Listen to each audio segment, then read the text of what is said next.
कर्म वो फसल है जिसे इंसान को हर हाल में काटना ही पड़ता है। इसीलिए हमेशा अच्छे बीज बोएं ताकि फसल अच्छी हो। दुख भोगने वाला आगे चलकर सुखी हो सकता है, मगर दुख देने वाला कभी सुखी नहीं हो सकता। समय जैसा भी हो, अच्छा हो या बुरा, बदलता जरूर है। इसीलिए अच्छे समय में कुछ ऐसा मत करो कि बुरे समय में लोग आपका साथ छोड़ दे। जिंदगी में कभी भी अपने हुनर पर घमंड मत करना, क्योंकि पत्थर जब पानी में गिरता है तो अपने ही वजन से डूब जाता है।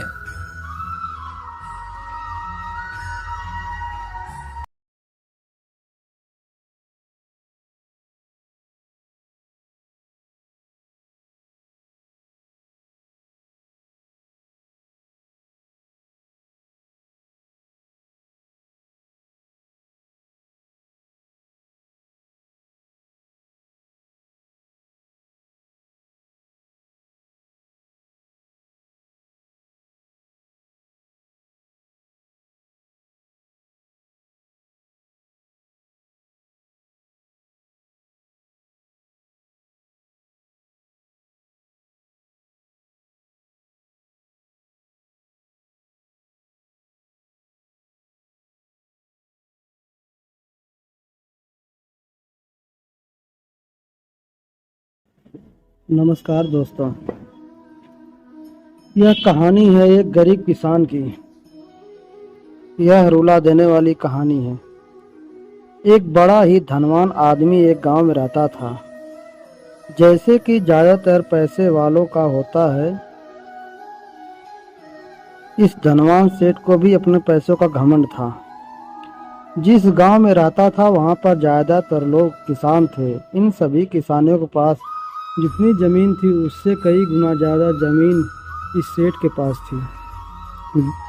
कई गरीब किसान तो इसके लिए खेतों में काम करते थे। इसी गांव में मोहन नाम का एक बड़ा ही मेहनती और सच्चा किसान रहता था।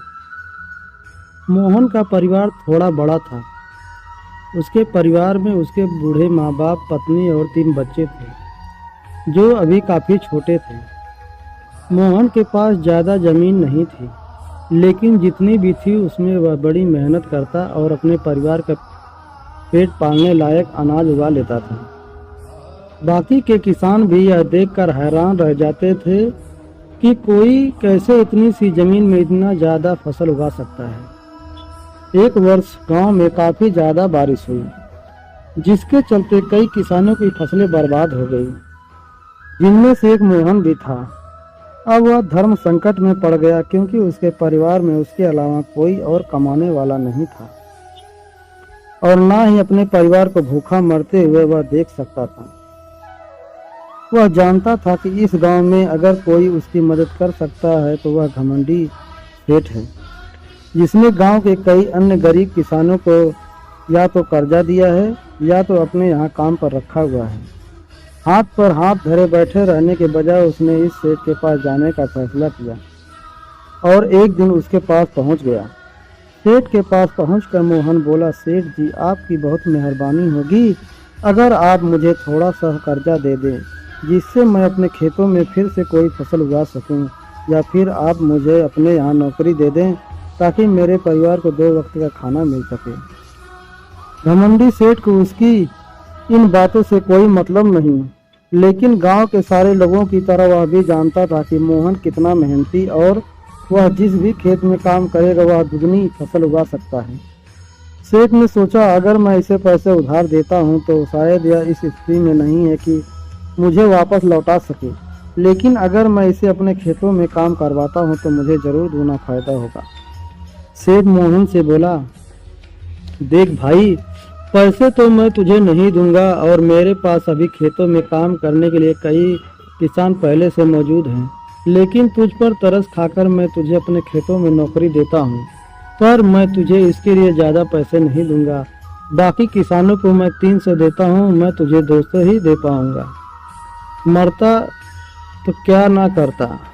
मोहन सेठ ने शर्त मान ली। उसी दिन से सेठ के खेतों में काम करना शुरू कर दिया। 2 महीनों तक नियमित वो सेठ के खेतों में जाकर कड़ी मेहनत करता और देखते ही देखते 4 महीने का काम उसने अपनी मेहनत से 2 महीनों में ही खत्म कर दिया।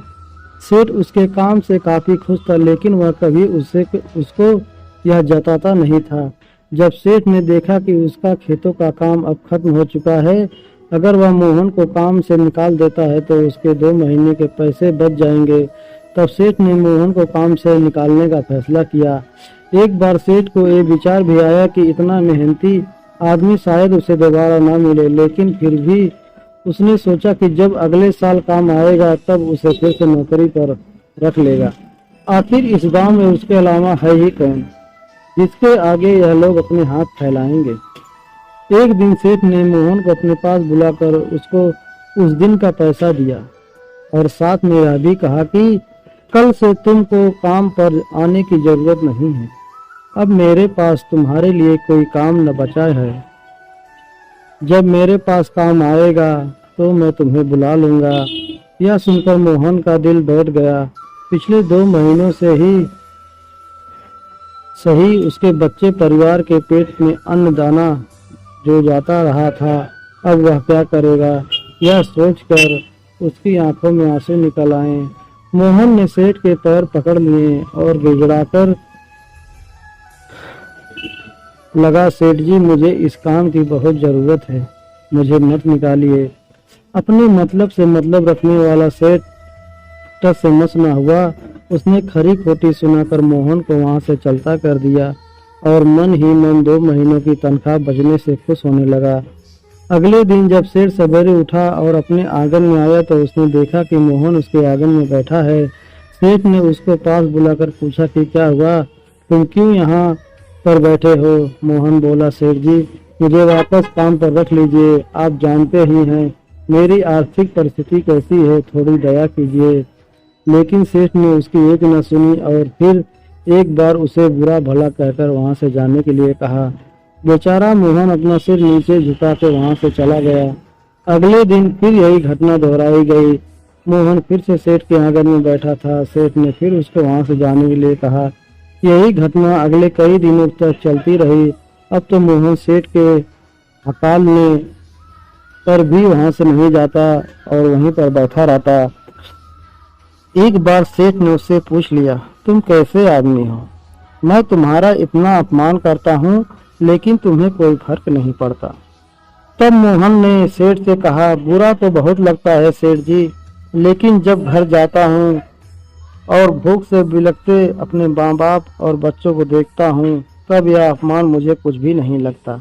इतना सब कुछ होने के बाद भी सेठ का दिल जैसे पत्थर का बना हुआ था। उसने मोहन को अभी तक काम पर नहीं रखा और ना ही उसका ऐसा करने का कोई इरादा था। एक दिन सेठ ने सोचा कि कुछ दिनों के लिए किसी और गांव चला जाता हूं ताकि मोहन से पीछा छुड़ा सकूं। अगले दिन मोहन के आने से पहले सेठ अपने परिवार को लेकर अपने किसी संबंधी के यहाँ चला गया। वहां पर 10 दिनों तक रहने के बाद फिर अपने गांव अपने घर वापस लौटा। घर लौटते ही सेठ ने आसपास हर जगह नजर दौड़ाई तो पाया कि वहां पर अब मोहन नहीं था। सेठ ने सोचा, मेरी तरकीब काम कर गई, लगता है मोहन से अब पीछा छूट गया। हालांकि सेठ के द्वार पर मोहन नहीं बैठा था, लेकिन मोहन का विचार अभी भी सेठ के मन में घर कर बैठा था। सेठ सोच रहा था कि मोहन इतनी जल्दी हार मानने वाला आदमी तो नहीं दिखता, उसके साथ क्या होगा, क्या उसे कहीं कोई और काम मिल गया होगा या फिर कुछ और। इन विचारों ने सेठ को बेचैन कर दिया और आखिरकार सेठ को मोहन की खबर लेने के लिए गांव में जाना पड़ा। सेठ को मोहन का पता नहीं मालूम था, इसलिए अड़ोस पड़ोस के अन्य किसानों से पूछने पर पता चला कि मोहन घायल हो चुका है और अपने घर पर आराम कर रहा है।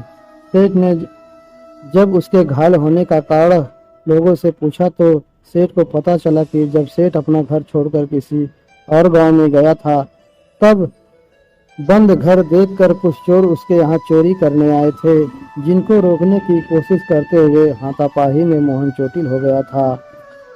यह सब जानने के बाद सेठ का पत्थर दिल भी अब मोम की तरह पिघल गया। सेठ को अपने किए पर पछतावा होने लगा।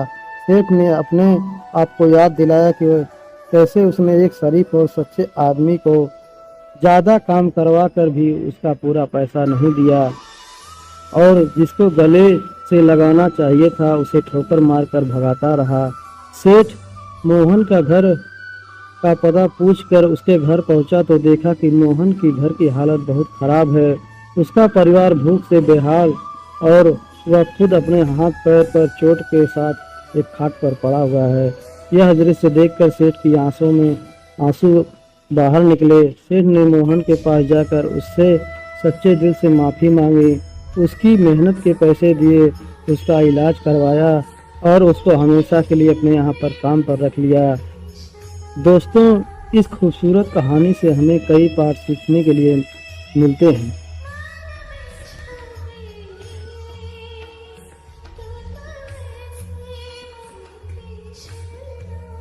दोस्तों, हमें इस कहानी से बहुत से कुछ सीखने को मिलता है। जैसे कि इसका पहला पाठ यह है कि अगर भगवान ने हमें दूसरों से बेहतर ज़िंदगी दी है तो हमें उसका फ़ायदा नहीं उठाना चाहिए और हो सके तो ज़रूरतमंदों की ज़िंदगी में भी सुधार करने की कोशिश करनी चाहिए। इसका दूसरा पाठ हमें ये सिखाता है कि कठिन से कठिन समय में ईमानदारी और सच्चाई का साथ कभी नहीं छोड़ना चाहिए। हाँ, यह मार्ग बड़ा कठिन है लेकिन इसकी मंजिल तक आदमी ज़रूर पहुंचता है और इसका फल भी अच्छा मिलता है। और दोस्तों, इसका आखिरी और तीसरा पाठ हमें यह सिखाता है कि जब तक हम अपने बारे में सोचना बंद नहीं करते तब तक हम दूसरों के बारे में सोच नहीं सकते और उसका दर्द नहीं समझ सकते। किसी ने खूब कहा है, खुद के लिए जिया तो क्या जिया, दूसरों के लिए जीना ही जिंदगी है। नमस्कार दोस्तों।